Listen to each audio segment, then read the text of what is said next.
Ce cours se divisera en 4 parties, avec pour commencer une introduction présentant le rôle essentiel joué par les protéines dans les organismes vivants.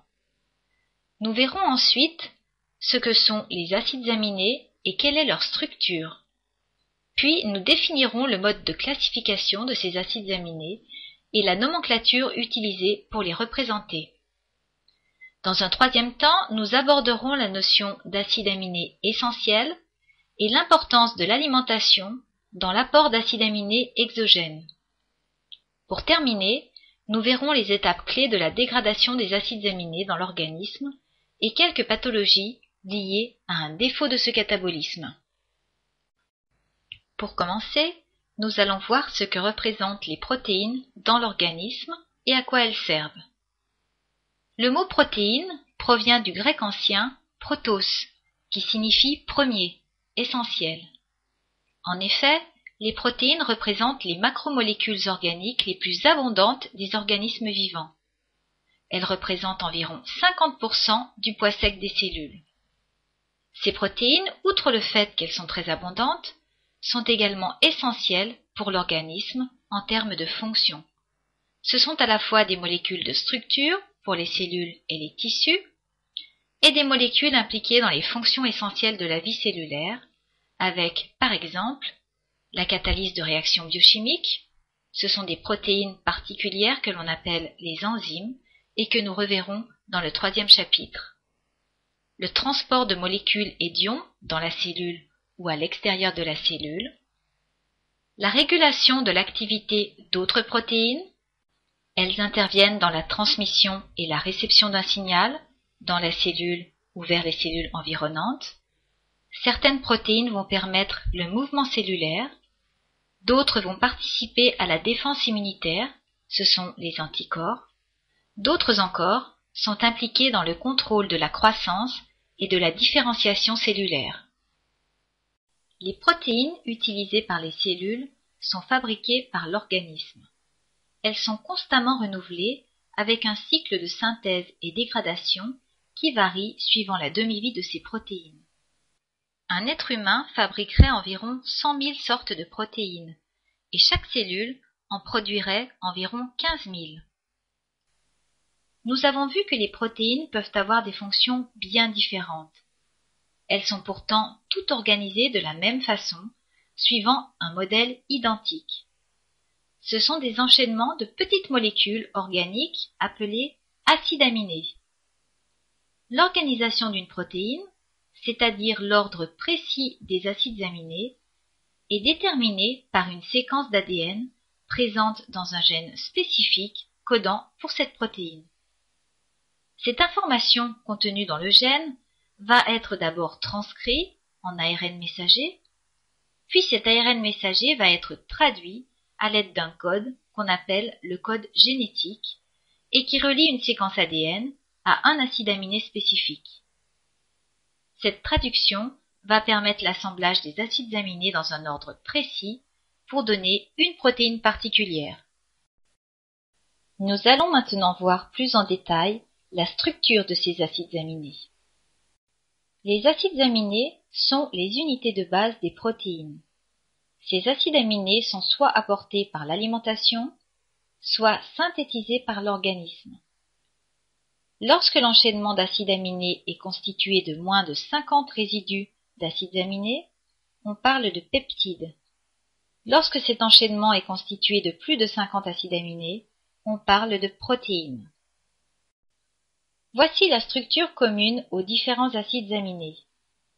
Comme leur nom l'indique, les acides aminés possèdent à la fois une fonction acide, COOH, et une fonction amine, NH2. Ces deux fonctions sont reliées à un même atome de carbone. Sur ce carbone, on retrouve deux autres liaisons, une avec un atome d'hydrogène et l'autre avec une chaîne latérale appelée encore radicale, qui représente la partie variable des acides aminés et donc leur spécificité. Les acides aminés sont donc organisés autour d'un carbone appelé carbone alpha. En ce qui concerne la structure des acides aminés, je vous ai présenté une forme non ionisée. En réalité, Les acides aminés sont sous une forme ionisée au pH physiologique. La fonction acide peut perdre son groupement H+, pour donner un CO-, et la fonction amine peut capter un H+, pour donner un NH3+. La forme ionique dipolaire des acides aminés est appelée forme zwitterionique ou zwitterion. Sous cette forme, la charge globale de l'acide aminé est neutre. Le pH pour lequel on obtient une forme zwitterionique est appelé point isoélectrique ou pHi. En fonction du pH du milieu, les acides aminés vont donc être ionisés. À pH acide, la fonction amine va être sous la forme NH3+, et la fonction acide sous la forme COOH. La charge globale positive, c'est la forme cationique. À pH basique, la fonction acide va être sous la forme CO-, et la fonction amine va être sous la forme NH2. La charge globale de l'acide aminé va être alors négative, c'est la forme anionique. Nous allons maintenant voir la nomenclature et la classification des acides aminés. Les protéines sont constituées à partir de 20 acides aminés appelés acides aminés fondamentaux. Ces 20 acides aminés sont suffisants pour fabriquer les milliers de protéines présentes dans un organisme vivant. Ce tableau montre l'ensemble des 20 acides aminés fondamentaux. Dans la colonne de gauche, on trouve leur nom. Ces acides aminés peuvent être représentés dans les protéines par une abréviation à 3 lettres ou par un symbole à une seule lettre. Voici la liste des 20 acides aminés par ordre alphabétique. L'alanine, l'arginine, l'asparagine, l'acide aspartique, la cystéine, la glutamine, l'acide glutamique, la glycine, l'histidine, l'isoleucine, la leucine, la lysine, la méthionine, la phénylalanine, la proline, la sérine, la thréonine, le tryptophane, la tyrosine et la valine. Le premier acide aminé fut découvert en 1806 par Louis-Nicolas Vauquelin qui étudiait les asperges. Il donna le nom d'asparagine à cet acide aminé. Parmi les 20 acides aminés fondamentaux, le plus simple est la glycine. Son radical R est un hydrogène. La glycine a un goût sucré et elle est utilisée dans l'industrie agroalimentaire comme exhausteur de goût sous la dénomination E640. Les acides aminés peuvent être classés suivant la polarité de leur chaîne latérale, en acides aminés hydrophobes, peu solubles dans l'eau, ou hydrophiles, c'est-à-dire très solubles dans l'eau. Cette notion d'hydrophobicité est très importante, car elle va conditionner la conformation finale, c'est-à-dire le repliement tridimensionnel des protéines. Les acides aminés hydrophobes seront souvent cachés à l'intérieur de la molécule, formant une poche hydrophobe inaccessible à l'eau. Les acides aminés hydrophiles, eux, seront sur le pourtour de la protéine, en contact avec le milieu aqueux. Sur cette diapositive, vous pouvez voir les structures des acides aminés hydrophobes.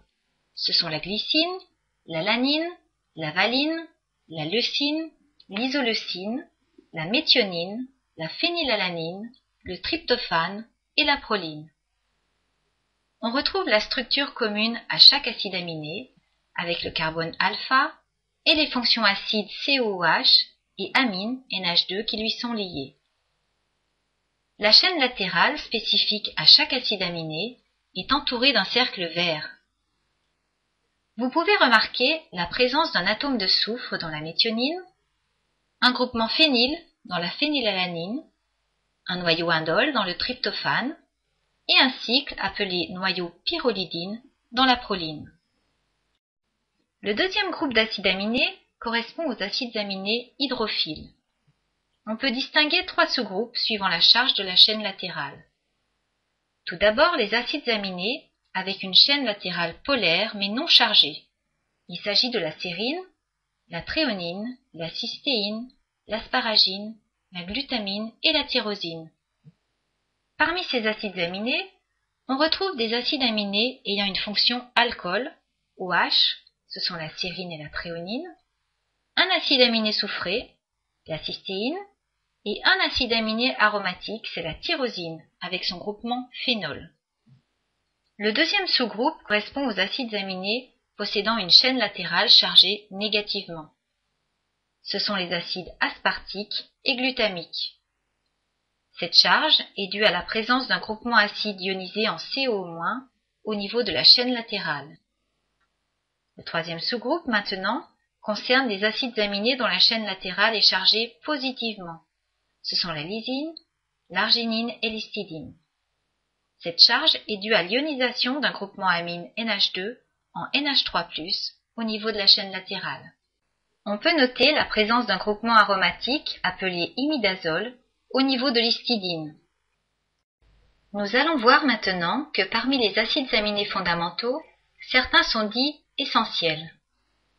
On appelle acides aminés essentiels les acides aminés qui ne peuvent pas être fabriqués par l'organisme. Ils doivent obligatoirement être apportés par l'alimentation. Chez l'homme, il existe 8 acides aminés essentiels: la leucine, l'isoleucine, la valine, la thréonine, la méthionine, la phénylalanine, le tryptophane et la lysine. L'histidine et l'arginine sont dits semi-essentiels car seuls les nourrissons ont besoin d'un apport exogène. Parmi ces acides aminés essentiels, le tryptophane, la lysine et l'arginine sont les plus rares dans l'alimentation. Les autres acides aminés, dits acides aminés non essentiels, peuvent être fabriqués par l'organisme.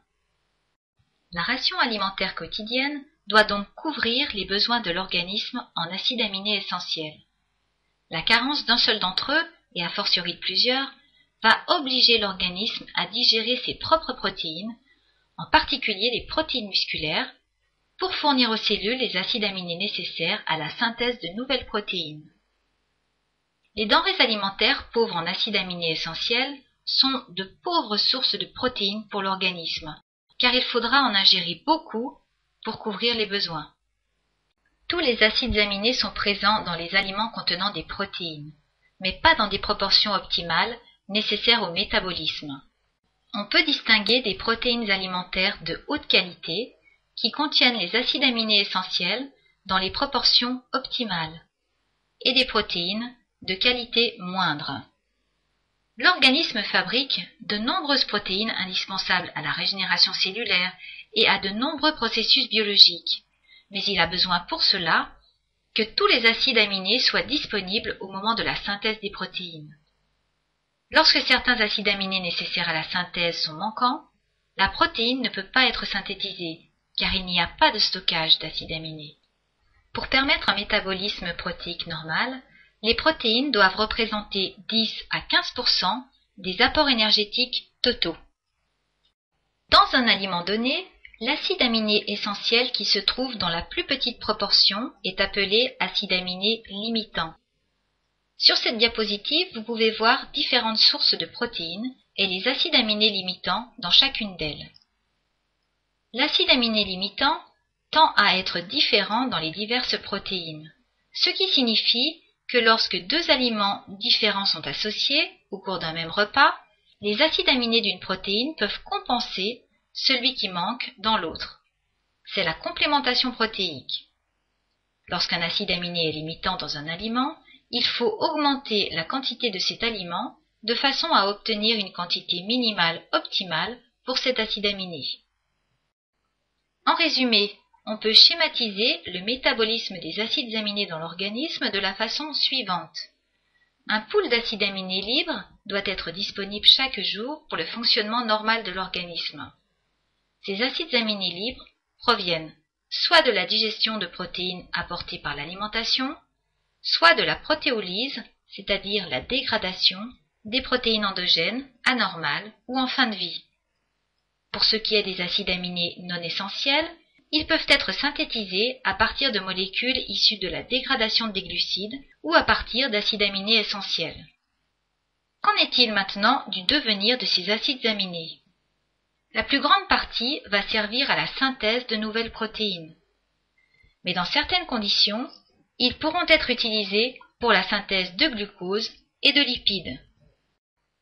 Nous allons maintenant voir les voies de dégradation des acides aminés dans l'organisme et des exemples de pathologies associées à un défaut de ce catabolisme. Nous avons vu que les acides aminés ne sont pas stockés dans l'organisme. Les acides aminés non utilisés sont donc dégradés. Le site privilégié du catabolisme des acides aminés est le foie. Il existe deux voies de dégradation, une voie majoritaire que l'on appelle la transamination et une voie minoritaire, la désamination oxydative. La transamination est une réaction qui va permettre le transfert du groupement amine d'un acide aminé vers un acide alpha-cétonique, ce qui donne naissance à un nouvel acide aminé. Les acides alpha-cétoniques utilisés sont l'acide pyruvique, l'acide oxaloacétique et l'acide alpha-cétoglutarique. Ces réactions sont catalysées par des enzymes que nous reverrons dans le troisième chapitre, enzymes appelées transaminases. La désamination est la voie minoritaire de dégradation des acides aminés, sauf pour le glutamate. L'étape initiale de cette désamination est une transamination avec un transfert du groupement amine de l'acide aminé sur l'alpha-cétoglutarate pour former le glutamate, acide glutamique. Ce glutamate va subir une désamination au cours d'une réaction biochimique impliquant la glutamate déshydrogénase pour donner l'alpha-cétoglutarate. Au cours de cette réaction de désamination, une molécule d'ammoniac, NH3, est libérée. L'ammoniac est une molécule toxique sous sa forme libre. Pour éviter d'avoir à transporter de l'ammoniac sous forme libre, le glutamate formé est converti en glutamine au cours d'une réaction biochimique catalysée par la glutamine synthétase. La glutamine est la forme de transport non toxique de l'ammoniac. Dans le foie, la glutamine redonne du glutamate et de l'ammoniac qui va subir des transformations pour être éliminé. Ces modifications vont avoir lieu au niveau du foie au cours d'une succession de réactions biochimiques que l'on appelle le cycle de l'urée. À la fin du cycle, l'ammoniac est transformé en urée, qui est une molécule neutre et soluble. L'urée sera facilement éliminée. Les étapes du cycle sont catalysées par 5 enzymes différentes. Nous avons vu le mécanisme général du catabolisme des acides aminés dans des conditions normales. Nous allons maintenant voir quelques exemples de pathologies liées à un défaut de ce catabolisme. Le premier exemple est la phénylcétonurie. Il s'agit d'une maladie génétique grave qui affecte environ un nouveau-né sur 16 000. Elle est due à un défaut de dégradation de l'acide aminé phénylalanine et à son accumulation dans le sang. La phénylalanine en excès est toxique pour le cerveau. Elle conduit à une arriération mentale progressive en l'absence d'un traitement approprié. La cause de cette maladie est une mutation au niveau du gène codant pour l'enzyme responsable de la transformation de phénylalanine en tyrosine, la phénylalanine hydroxylase. En France, les nouveau-nés sont dépistés systématiquement quelques jours après la naissance. C'est le test de Guthrie. Un enfant atteint peut vivre avec un développement cérébral normal en suivant un régime pauvre en phénylalanine.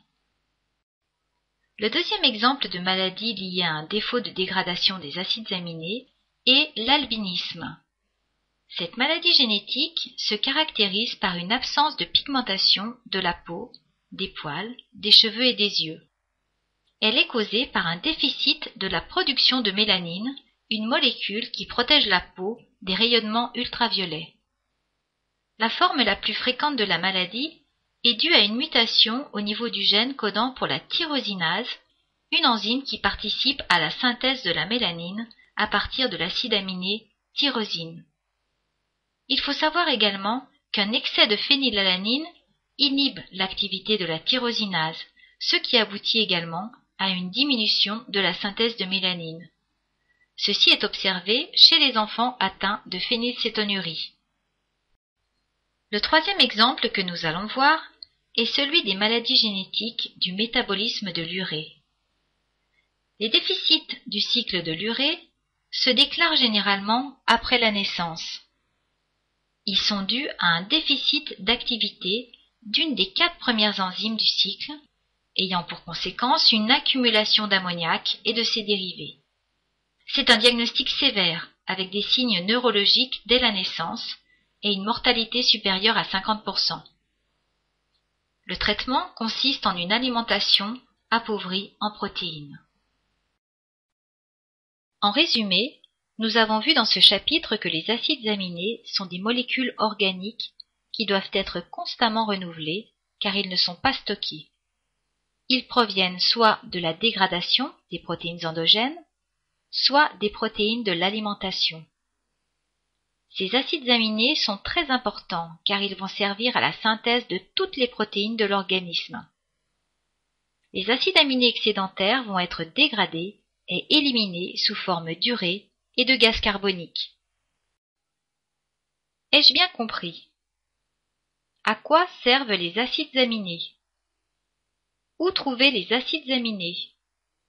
Quelle est la structure chimique générale d'un acide aminé? Comment sont dégradés les acides aminés dans l'organisme? Comment des acides aminés peuvent-ils engendrer des maladies?